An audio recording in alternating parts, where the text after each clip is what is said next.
तो दोस्तों आज हो गई है 26 मार्च और जो बड़ी खबरें हैं मुख्य समाचार हैं एक एक करके चलेंगे। तमाम बेहद बड़ी अपडेट्स आप तक आके इसी वीडियो के माध्यम से पहुंचाएंगे, इसलिए लगातार हमारे साथ आके इसी वीडियो में बने रहिएगा। तो वहीं दोस्तों खबरों की तरफ चलने से पहले आप लोगों से एक छोटा सा निवेदन है कि अगर आप लोग भी खुल करके देश भर में नफरत फैला रही गोदी मीडिया का बहिष्कार करते हैं, विरोध करते हैं, तो अभी इस वीडियो को लाइक कीजिएगा, चैनल को फ्री में सब्सक्राइब करके बेल के आइकन को जरूर दबाइएगा दोस्तों, और कमेंट बॉक्स में कमेंट कीजिएगा।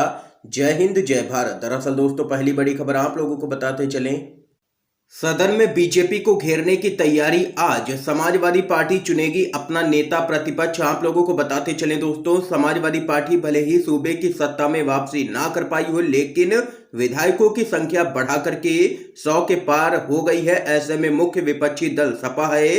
सपा प्रमुख अखिलेश यादव करहल विधानसभा से यहां पर चुनाव जीते हैं। उन्होंने आजमगढ़ से सांसद के पद से इस्तीफा देकर के विधायक बने रहने का यहां पर फैसला लिया है, और वहीं आज सपा की तरफ से नेता प्रतिपक्ष के नाम का ऐलान हो सकता है, और माना जा रहा है कि नेता प्रतिपक्ष यहां पर अखिलेश यादव को चुना जा सकता है।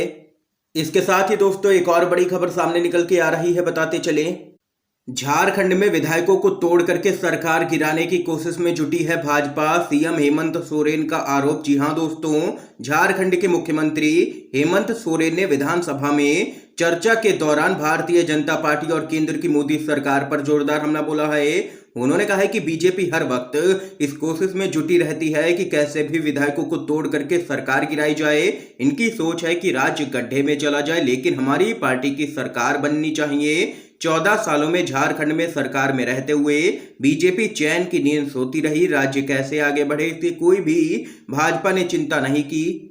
सीएम हेमंत सोरेन ने केंद्र सरकार पर झारखंड के साथ में सौतेला सलूक करने का भी आरोप लगाया है।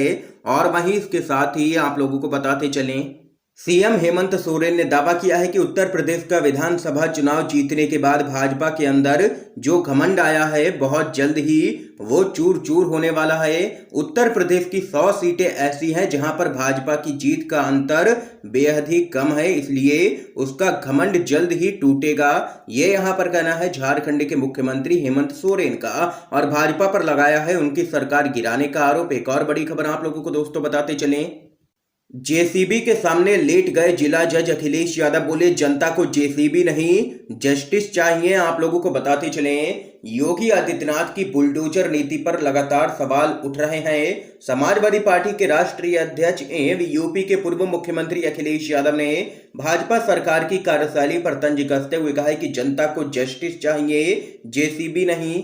दरअसल दोस्तों अखिलेश यादव ने ट्वीट कर लिखा है कि उत्तर प्रदेश में हो रहे अन्याय के खिलाफ अपर जिला जज श्री मनोज कुमार शुक्ला के मामले का तुरंत न्यायिक संज्ञान लिया जाए। जब न्यायालय से जुड़े व्यक्तियों के साथ ही ऐसा हो रहा है तो आम जनता के साथ क्या हो रहा होगा। ये बदहाल कानून व्यवस्था का निकृष्टतम उदाहरण है। जनता को जस्टिस चाहिए, जेसीबी नहीं। आप लोगों को दोस्तों बताते चले, जज साहब यहां पर योगी आदित्यनाथ की बुलडोजर नीति से काफी परेशान हैं। मीडिया रिपोर्ट के अनुसार बस्ती जिले के हरैया में यहां पर अपर जिला जज मनोज कुमार शुक्ला की जमीन पर जबरन नहर खोदी जा रही है। इसका विरोध जताते हुए जज अपनी जमीन पर ही लेट गए। जज का आरोप है कि सिंचाई विभाग ने नियम के विरुद्ध जाकर के उनके खेत से मिट्टी निकाली है, और जब तक उनके खेत में मिट्टी वापस नहीं डाली जाती है वह विरोध करते रहेंगे। तो यहां पर दोस्तों देख सकते हैं कि ये तो हाल है यूपी के अंदर जजों का, तो आम जनता का क्या हाल होगा। देख सकते हैं कि पूरी तरीके से कानून व्यवस्था चौपट हो चुका है, और यहां पर पुलिस बेलगाम नजर आ रही है। एक और अपडेट आप लोगों को बताते चलें, यूपी से खबर है दोस्तों, उप मुख्यमंत्री रहे दिनेश शर्मा, सिद्धार्थनाथ सिंह, श्रीकांत शर्मा समेत 2 दर्जन से भी ज्यादा मंत्री इस बार किए गए हैं बाहर। आप लोगों को बताते चलें, योगी आदित्यनाथ सरकार की दूसरी पारी की शुरुआत हो गई है। इस बार दिनेश शर्मा, सतीश महान, आशुतोष टंडन, श्रीकांत शर्मा, सिद्धार्थनाथ सिंह, महेंद्र सिंह जैसे नेताओं को मंत्री नहीं बनाया गया है। कई मंत्री पहले ही विधायक का चुनाव हार गए थे, उन्हें छोड़ भी दिया जाए तो 2 दर्जन से भी ज्यादा विधायकों को इस बार मंत्री का पद नहीं मिला है, उनका पत्ता कट गया है। हार कर भी मंत्री बनने वालों में केशव प्रसाद मौर्य का नाम सबसे ऊपर है, क्योंकि वह सिराथू से चुनाव हार गए। उसके बावजूद यहां पर उनको देख सकते हैं कि उप मुख्यमंत्री एक बार फिर से बनाया गया है।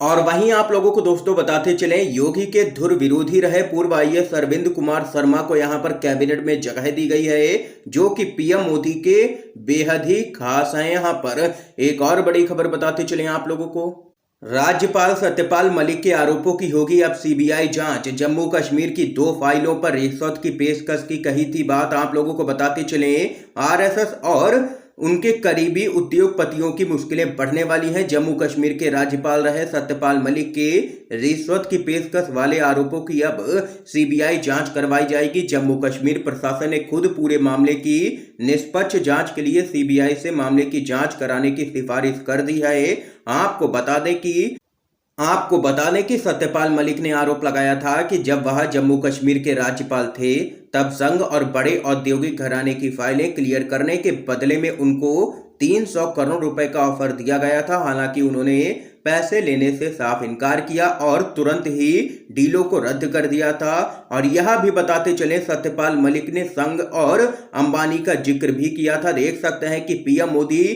के करीबी उद्योगपति और आरएसएस की मुश्किलें यहां पर बढ़ सकती हैं। सत्यपाल मलिक के आरोपों की अब यहां पर सीबीआई जांच करवाई जाएगी। जम्मू कश्मीर प्रशासन ने इसकी सिफारिश भी कर दी है। एक और बड़ी खबर आप लोगों को दोस्तों बताते चले, उद्धव ठाकरे का बीजेपी पर करारा हमला, कहा सत्ता हथियाने के लिए मुझे जेल में डालना चाहते हैं तो डाल दें। आप लोगों को बताते चले, महाराष्ट्र के मुख्यमंत्री उद्धव ठाकरे ने विपक्षी भाजपा पर गंदी राजनीति करने का आरोप लगाया है। ईडी के द्वारा कार्रवाई का सामना करने के 3 दिन के बाद ठाकरे ने भाजपा के द्वारा लगाए गए भ्रष्टाचार के आरोपों और महाविकास आघाड़ी सरकार, उनके नेता और उनके परिवार को बदनाम करने के लिए विभिन्न केंद्रीय जांच एजेंसियों की कार्रवाई पर भी सवाल उठाया है। सीएम ठाकरे ने कहा है कि मैं इन हथकंडों से नहीं डरता हूं। अगर आप मुझे सत्ता में आने के लिए जेल में डालना चाहते हैं तो डाल दें, लेकिन सत्ता हथियाने के लिए इस तरह के दुराचारी व्यवहार में शामिल ना हो। हमें या हमारे परिवार के सदस्यों को परेशान ना करें। हमने कभी आपके परिवार के सदस्यों को परेशान नहीं किया है। ये यहाँ पर जबरदस्त तरीके से केंद्र की मोदी सरकार और भाजपा पर भड़के हैं। महाराष्ट्र के मुख्यमंत्री उद्धव ठाकरे और गंदी राजनीति करने का लगाया है आरोप। एक और बड़ी खबर आप लोगों को बताते चलें, कर्नाटक में मुस्लिम व्यापारियों के प्रतिबंध को लेकर के बीजेपी पर भड़के हैं कांग्रेस के नेता सिद्धारमैया। कहा नफरत की राजनीति के लिए कोई भी जगह नहीं है। कर्नाटक विधानसभा में विपक्ष के नेता सिद्धारमैया ने राज्य में हिंदू मंदिर मेलों में मुस्लिम व्यापारियों पर प्रतिबंध का जिक्र करते हुए कहा कि नफरत की राजनीति के लिए कोई भी जगह नहीं है देश में। उन्होंने कहा कि दोस्ती की राजनीति के लिए सिर्फ जगह है। इस सिलसिले में एक सवाल का जवाब देते हुए सिद्धारमैया ने सत्तारूढ़ भाजपा पर हमला बोलते हुए कहा है कि वह वोटों के ध्रुवीकरण में शामिल है। उन्होंने कहा है कि हिजाब विवाद और गिरजाघरों पर हमले इसी मकसद से किए गए थे। उन्होंने कहा है कि व्यापार मुक्त है और व्यापार करना भी मौलिक अधिकार है। भाजपा लगातार नफरत की राजनीति कर रही है देश में और लोगों को बांट रही है। ये यहाँ पर सिद्धारमैया ने जोरदार हमला किया है दोस्तों भाजपा पर। एक और अपडेट आप लोगों को बताते चलें, भाजपा को हराने के लिए धर्मनिरपेक्ष ताकतों का मोर्चा बनाने की जरूरत है, सीताराम येचुरी का बड़ा बयान। जी हां दोस्तों, सर्वोच्च प्राथमिकता देश और संविधान को बचाना और लोगों के अधिकारों की रक्षा करना है। इसके लिए भाजपा को सत्ता से हटाना बहुत ही जरूरी है। हमें भाजपा को अलग थलग करके चुनाव हराना है। उसके लिए जब भी चुनाव आते हैं धर्मनिरपेक्ष ताकतों का व्यापक संभव मोर्चा बनाने की बहुत जरूरत है। यह बात यहां पर आप लोगों को बताते चले, माकपा के महासचिव सीताराम येचुरी ने श्रीनगर में पार्टी नेता के आवास पर संवाददाता सम्मेलन में कही है। इसके साथ ही येचुरी ने सभी लोकतांत्रिक ताकतों से अपने मतभेदों को अलग रखने और देश को बचाने के लिए आगे आने का भी आग्रह किया है। इस बीच एक और अपडेट आप लोगों को बताते चलें, बिहार में मुकेश सहनी को लेकर के एनडीए में उभरा है मतभेद, जेडीयू नरम तो वहीं बीजेपी इस्तीफे की मांग पर अड़ी। आप लोगों को बताते चलें, वीआईपी के तीनों ही विधायकों के बीजेपी में शामिल होने के बाद अब वीआईपी के प्रमुख मुकेश सहनी के मंत्री बने रहने को लेकर के प्रश्न उठाए जाने लगे हैं। इस मसले को लेकर के अब एनडीए में ही मतभेद देखा जा रहा है। वीआईपी के संस्थापक सहनी को इस मामले को लेकर के जहां जेडीयू का साथ मिला है और वहीं बीजेपी नैतिकता के आधार पर इस्तीफा मांग रही है। तो यहाँ पर दोस्तों देख सकते हैं कि सहनी के मुद्दे पर बीजेपी और जेडीयू अब आमने सामने आ चुके हैं। मुकेश सहनी के समर्थन में जेडीयू खड़ी नजर आ रही है और वहीं बीजेपी ने तो मुकेश सहनी के 3 विधायकों को पहले ही तोड़ लिया है। ये यहाँ पर दोस्तों इस समय की आज के सभी मुख्य समाचार थे, बड़ी खबरें थी जो हमने आप लोगों तक पहुंचाए हैं UNVDB के माध्यम से। अगर आप लोगों को ये वीडियो पसंद आया हो तो इस वीडियो को लाइक कीजिएगा, ज्यादा से ज्यादा इस वीडियो को शेयर कीजिएगा ताकि आप सभी के दोस्त भी मुख्य समाचारों को जान सकें। वीडियो देखने के लिए आप सभी दोस्तों का बहुत बहुत धन्यवाद।